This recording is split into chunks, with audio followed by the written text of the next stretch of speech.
Hello, teachers, and welcome to our Facebook. I'm just starting the Instagram. Welcome to our Facebook Live from the British Council Teaching English on what's on in January to March on all our socials and our website. We are streaming to YouTube and Instagram and Facebook. I'm just going to start Instagram now. There we go. Welcome everybody who is joining us from all three platforms. My name is Karen and I work with the social media team at the British Council Teaching English. And I'm joined by... Stephen. Hi, Stephen. Hi. How are you? I'm good, actually. I'm very good this morning. Great. Well, good. Happy New Year to everybody, and let us know where you're joining from in the comments. And also, have you started teaching? Are you midway through a course? Are you midway through the year? Have you started a new course? Are you teaching online? Let us know as this year begins, kicking off with what's happening. So, Stephen, what is the theme of our this current theme? Okay, yeah. So from January to March this year, we're focusing on managing the lesson. So obviously, I mean, that's quite a big topic. Huge topic. And it's kind of fundamental as well. Obviously, if you can't manage the lesson, then it's very difficult to teach the lesson. So it's kind of nice. I think it's going to be useful for people who are new to teaching, like you were saying, Karen, or like going back to classes, because they get maybe some tips that they need for the classroom. And then I think it's also useful for people with experience just to kind of refresh some of the techniques that they use in terms of kind of managing the space, managing the students themselves, managing yourself as a teacher, but also the resources in the classroom, like the chairs, the whiteboard, the different things that we use in the classroom to make learning effective. Yeah, I mean, it's one of the sort of fundamentals, isn't it, of, a good lesson makes everybody happy, students learn, the time goes quickly. I mean, sometimes I think, like, what is my sign that was a good lesson? And some of it is when the students go, oh, is it time to finish already? Or, oh, I learned something, even though I didn't realize I did. And all of that is kind of connected to all the topics that we are talking about. I just wanted to say a little hello to everybody. We have lots of people joining us on Instagram. Welcome, everybody. And we have Sasha on Facebook. And we have Delwende from Burkina Faso. And hi, Racha, nice to see you again from Algeria. And here we have Mohammed from Algeria as well. Welcome, everybody. And so, Stephen, we have like quite a few topics that is covered in this particular theme of managing the lesson. So one of them is around classroom management, which is connected, like you were saying before, connected to the space, the equipment, and groupings, perhaps, different ways that we group students and interaction patterns. So I know that you teach online. What kind of resources do you have for, at your disposal? I mean, just kind of the basic things. I'm going to be honest. Even when I teach in the classroom, I like kind of just using the basic things. So just using a whiteboard and a pen, that's enough for me. And so when I'm teaching online, it's essentially I just have a kind of online whiteboard or a slide, and I just use that and a pen. I don't tend to use lots of fancy things. I'm not that kind of teacher. But obviously, I think the kind of main thing when I'm teaching online is the groupings. So using different kind of grouping patterns, maybe pair work, maybe group work, and whole class work as well, depending on the activity. And I think that's one thing that's really important to think about is kind of what's the activity you're doing and what's the effective way of doing it. Well, also, I always think like what's the most efficient way of doing it, so I don't have to kind of plan so much or do so much beforehand. Well, that's interesting because I've slightly changed my approach to some of the activities that I do in the classroom connected to that efficiency. So my lessons are 55 minutes, which is sort of 50 by the time everyone's come in and sat down and sort of, said hello to everybody and settled down. So that's 50 minutes, which is not very long. And so now I kind of sort of get straight into it quite quickly. And like you say, I think about what kind of grouping is the most efficient for this particular task. So I like that word of efficiency. We just had a comment here about, here from Raja, because Wayam is moderating on our channels and asked a question of what you understand by managing the lesson, and grouping, seating plans and ground rules are necessary from day one. That's what we're doing in my class on Monday when we start with my... Can I ask you a question? Yes. Yeah. So obviously it's a first lesson and you're greeting the students, and obviously things like rapport are very important in the first lesson. Do you do a kind of student contract with them in the first lesson as well? We do, but this is also going back to the efficiency. So when I first started, I did a contract and we spent quite a long time on it. However, what I've noticed is that because the first lesson or the first couple of lessons, the students' minds are sort of a bit all over the place, and there's a lot of information in the first lesson. So I usually use our ground rules and class contract in the third lesson. Oh, okay. That's when they've kind of got used to the teachers, each other, the groups they're in, the tasks that we do, and the routines that we have. And then we kind of have a reset. Because after a couple of lessons, I notice the different types of behavior that we need to address. And it's different for each group. Sometimes it's people moving around the classroom because they can't sit still very much, or sometimes it's like focus and attention. Yeah. Sometimes it's not understanding a lot. Sometimes it's distracted by another lesson. So they're different. So usually we do the class contract like lesson 2 or 3. What, do you have one? I do it sometimes, yeah, definitely. And I think it's interesting that you do it kind of in the third lesson, because I mean, because obviously, like you said, first lessons, there's a lot of information. They need to get used to the course book. Yes. They need to get used to being in the classroom, maybe with new people. Yeah. And I think one thing that I tend to do is to try to make the first lesson quite light. So kind of getting to know you activities, also getting to know the course book. So kind of doing kind of games where you kind of say, okay, find someone in a blue dress, and they have to look through the book as fast as possible to find. Oh, nice. Which is kind of a nice way for them to get to know the book and kind of see where things are, but it makes it kind of fun as well. But I always kind of ask at the end of the first lesson if the kind of activities we were doing in that lesson are the kind of activities they would like to do.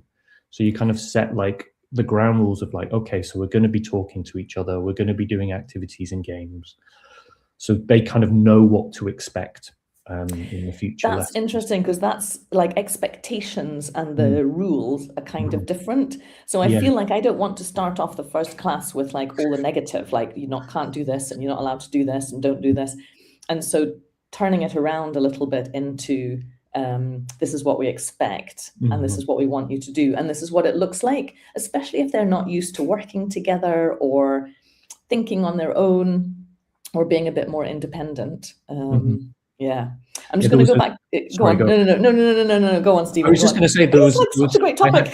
there was a teacher I used to know who used to say no smiles till Christmas. Oh, I heard that. My brother told me that like about 25 years ago. Like, don't smile until Christmas, like the first term, be all. Do you think? But it can't changed? really help with rapport, I think. Like, I mean, the students are going to feel a kind of coldness, and I think it's important to kind of get them to understand that the lesson is not just them sitting there listening to me, because that's going to create so many issues. Absolutely. I just want to jump into some of the comments, because we've got a lot of comments here. So I want to say hello to some of our followers on Instagram. We've got Sini Matamsoy from Turkey, welcome, and Silvana from Patagonia, Argentina. Oh, such a beautiful area. Nikai from Nidai Kinki from also from Turkey, and we've got Trabat Zana from Trabzon and Uzbekistan and Brazil. Hi, Claudia.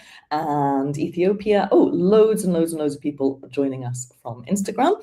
And here on Facebook and YouTube, here we've got hi from Libya, and from Inga from Georgia, and who else have we got here?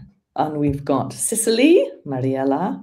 So we've also got some comments about managing the lesson. So this is Dorsa talking about suitable content to learners' level as well as to their learning styles, which is interesting, I think, because part of managing the lesson is providing, you know, materials that the students are going to enjoy. Do you have much choice about the materials you choose or you use?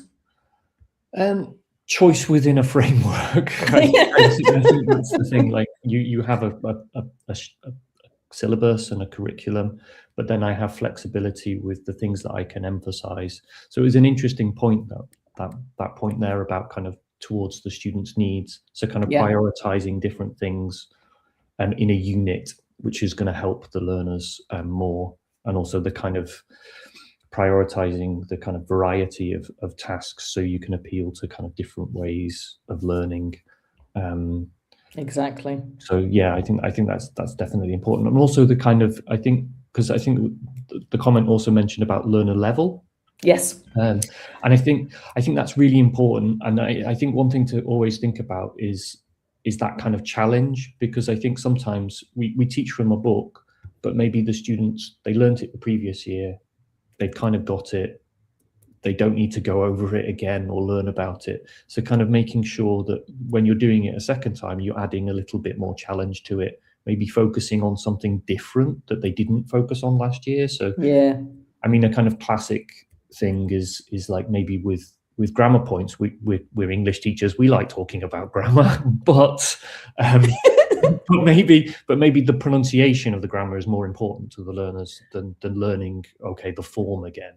So kind of thinking about those kind of things, I think is that's important. interesting that that Dorsaf mentioned about like learner styles, because there's also teacher styles, and I know that I have to be mindful of certain things that I enjoy but might not necessarily be the most suitable. Like you say, you know, love talking about grammar and the rules and, you know, the format and practicing it, but perhaps other aspects of the grammar or vocabulary or some other skills. Here's another comment here.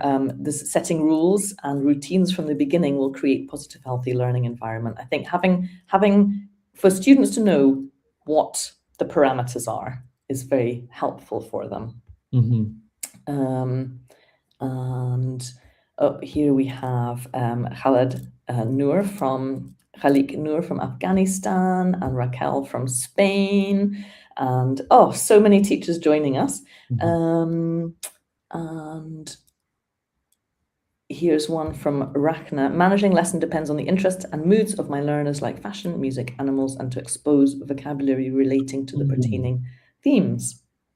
That's an interesting point. I think the interesting word there for me was mood, because sometimes, because we get kind of expectations of our learners about like, okay, this learner's stronger, I can push them a little bit more, or this learner needs a little bit more support.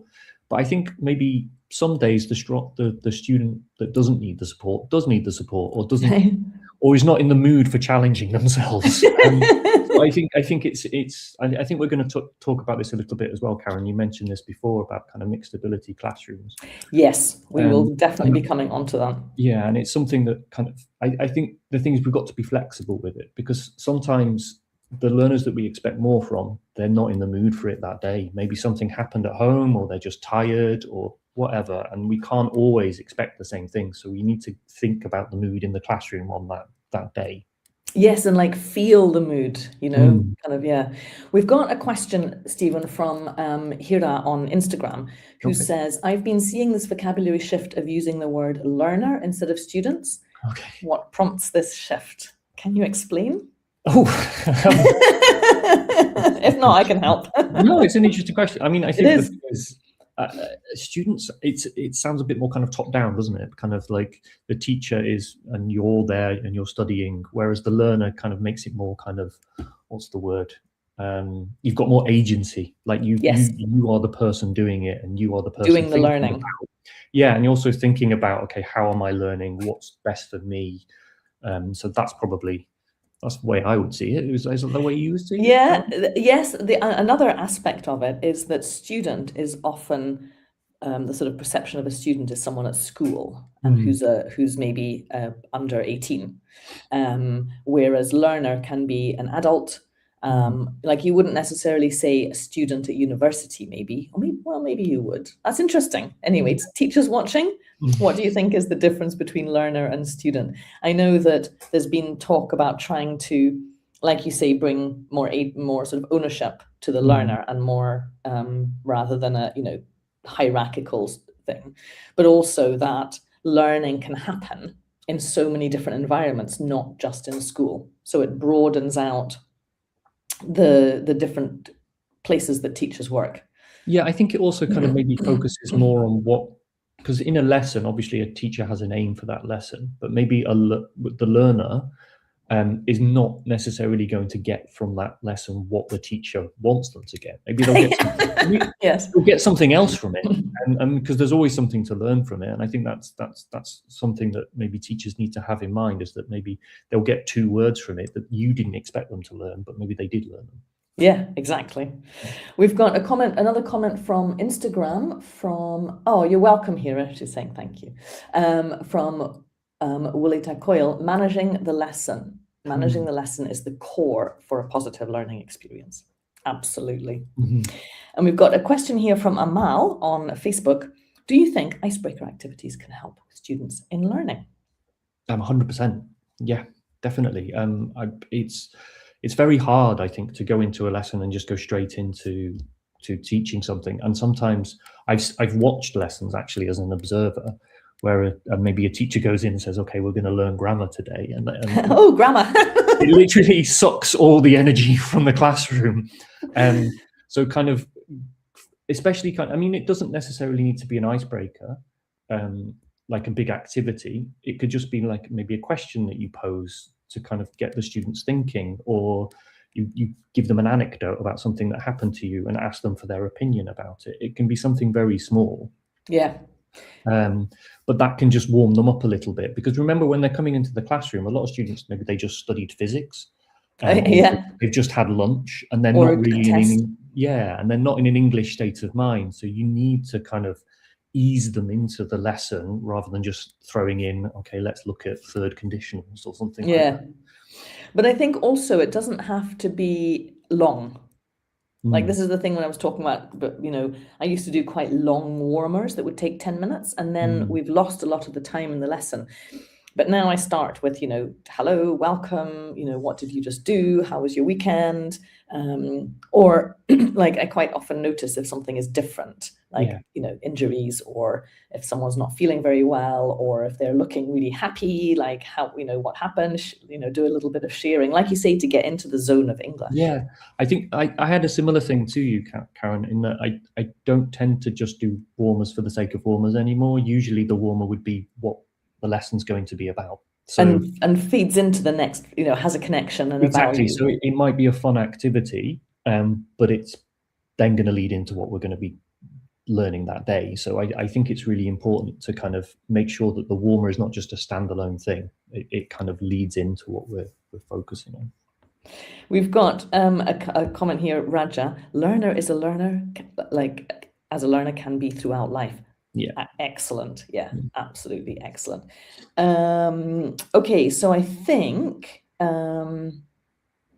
just looking through the comments here. Right, we'll come back to some of the so many comments. We'll come back to some of these. It's great, yes. Yeah. We'll come back to some of these in a moment. What we need to do now is, so we've looked at all the different aspects of class, managing the lesson, and there's so many things to talk about. We could talk about this for hours.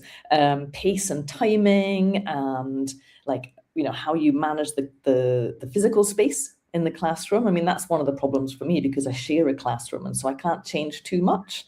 It takes time to arrange things and then rearrange it, and so we manage. Yeah, we lose time. Exactly. Back to your Mm. efficiency, Stephen, Yeah. which is No, but I know lots of teachers who have to walk between classrooms, and yeah, you turn up in a classroom and the classroom's the way it is, and you just have to manage with what's there. Otherwise, you, like you said, yeah, there's no efficiency. So exactly.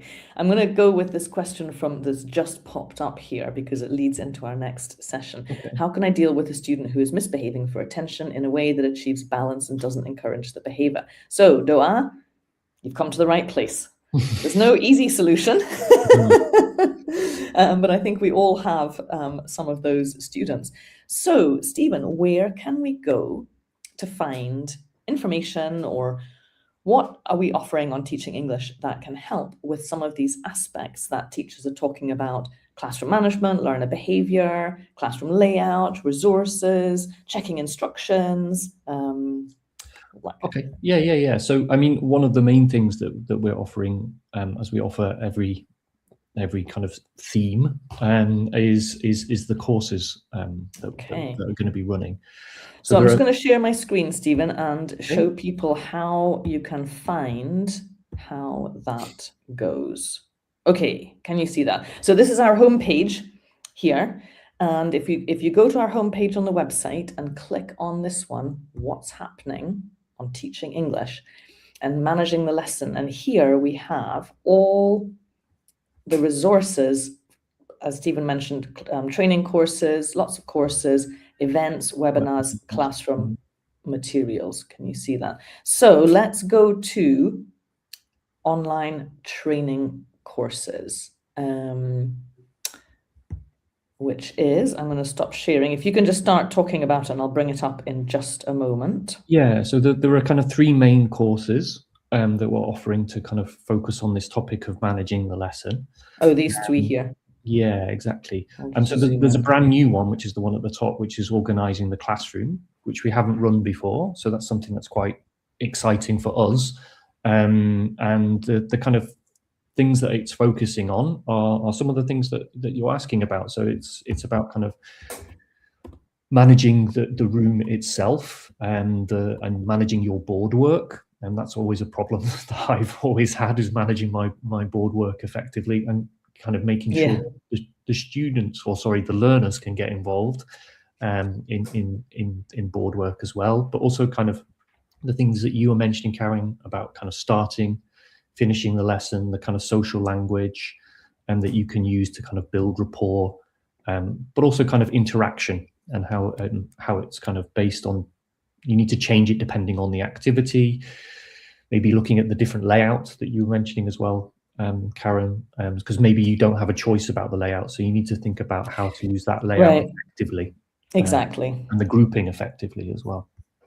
So that's one of the courses. And the other courses that we have is managing learners and resources, which focuses on this one in particular. I noticed a lot of comments about kind of managing behavior, and there is a big focus in this course on dealing with classroom problems, building rapport, giving clear instructions, making sure groupings are done effectively, and differentiation, which goes back to the mixed ability thing. That was that's a huge topic for a lot of teachers. Yeah. So that's in that course. And then the final course, because I noticed some questions about this in the chat as well, about managing primary learners and kind of grade 1, grade 2 learners. And this one is kind of very focused on the language you use as a teacher with primary learners to make it effective, the interaction patterns that you can use when you're teaching young learners and primary students, how to use the space effectively, different kinds of activities that work well with different kinds of layouts and things like that. So lots of things to help with the questions that you're asking in the chat. So please go there.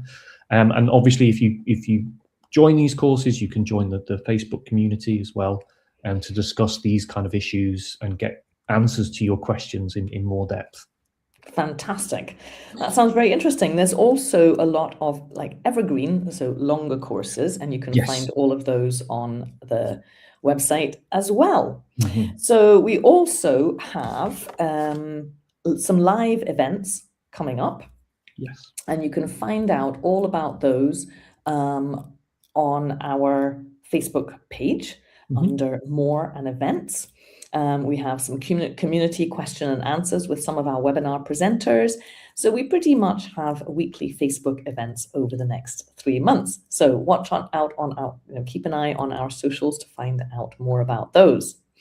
We also have a number of webinars. So what's the next webinar that's coming up? Let's have a look. Can you see that? Is that online events and webinars? There we go. So, Stephen, what's the first one that's coming up there? So next week on Friday, I think it's at 12 p.m. UK time. Yep. There are 2 webinars that are definitely focused on the theme that we're focusing on at the moment. And these are, there's one that's going to be on managing the lesson, a practical kind of introduction, which will be focusing on kind of organization of the classroom, setting up activities, managing pace, timing, and behavior and engagement, all those kind of things. And there's what I've actually found was quite excited about was the noisy classroom. Oh yeah, me too. Which I'm quite kind of interested in, because it's one thing that I'm not always the best at managing, is a noisy classroom, because I quite like a noisy classroom. Yes, exactly. I quite like a noisy classroom, and I've had teachers come into my classroom before going, "Is everything okay?" And yes, like, I've had it's that as kind well. of meant to be like this. It's controlled noise, sort of, on the borderline of chaos, but yeah, exactly. So like ways to kind of manage that and deal, and kind of, I think that would be a really interesting webinar to watch.